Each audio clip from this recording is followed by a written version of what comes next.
కడప జిల్లా బద్వేల్ పీపీకుంట చెక్పోస్ట్ వద్ద ఈరోజు తెల్లవారుజామున క్రైమ్ పార్టీ పోలీసులు రూరల్ పోలీసులు కలిసి వెహికల్ చెకింగ్ చేస్తుండగా ఎటువంటి ఆధారాలు లేని 45 లక్షల రూపాయల డబ్బును స్వాధీనం చేసుకోవడం జరిగింది.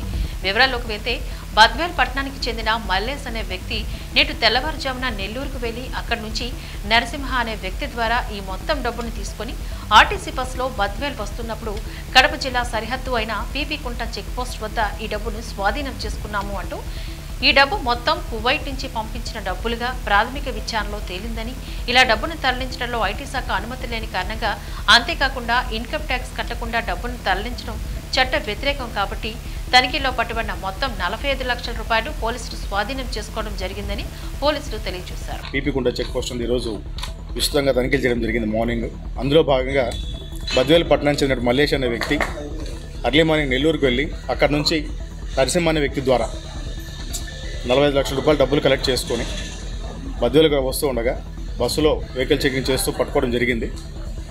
ఈ డబ్బు ఎక్కడదని చెప్పి మనం గట్టిగా విచారిస్తే ఈ ఏరియాలో దాన్ని హుండీ డబ్బుగా బాగా ప్రాచుర్యం పొందినటువంటి డబ్బుగా తెలుస్తూ ఉంది.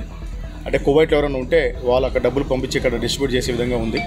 బట్ ఇదంతా కూడా ఎటువంటి ట్యాక్స్లు లేకోకుండా ట్యాక్స్ అన్ని ఎగ్గొట్టి డబ్బులు తీసుకోవడం జరుగుతుంది. కాబట్టి మనకు ఐటీ రూల్స్ ప్రకారం ఎలక్షన్ యొక్క ఎన్నికల విభాగం యొక్క ఇన్స్ట్రక్షన్స్ ప్రకారం 2 లక్షల రూపాయల కన్నా ఎక్కువ నగదు ఎవరైనా క్యారీ చేస్తే దాన్ని పట్టుకునేటువంటి అధికారం పోలీసు ద్వారా మాకు ఉంది. కాబట్టి ఈ రోజున అధికారులందరికీ కూడా మేము దాని గురించి వివరించి 45 లక్షల రూపాయల క్యాష్ ఈరోజు అతని దగ్గర నుంచి సీజ్ చేయడం జరిగింది. సో దీన్ని ఇన్కమ్ ట్యాక్స్ విభాగం వారికి అందరికీ కూడా పంపించడం జరుగుతుంది. తదుపరి వాళ్ళ సూచనల మేరకు మరి ఎన్ఫోర్స్మెంట్ డైరెక్టర్ పోతుందా లేదా వాళ్ళ వరకు ఎండ్ అవుతుంది అనేది మళ్ళీ చేస్తాం.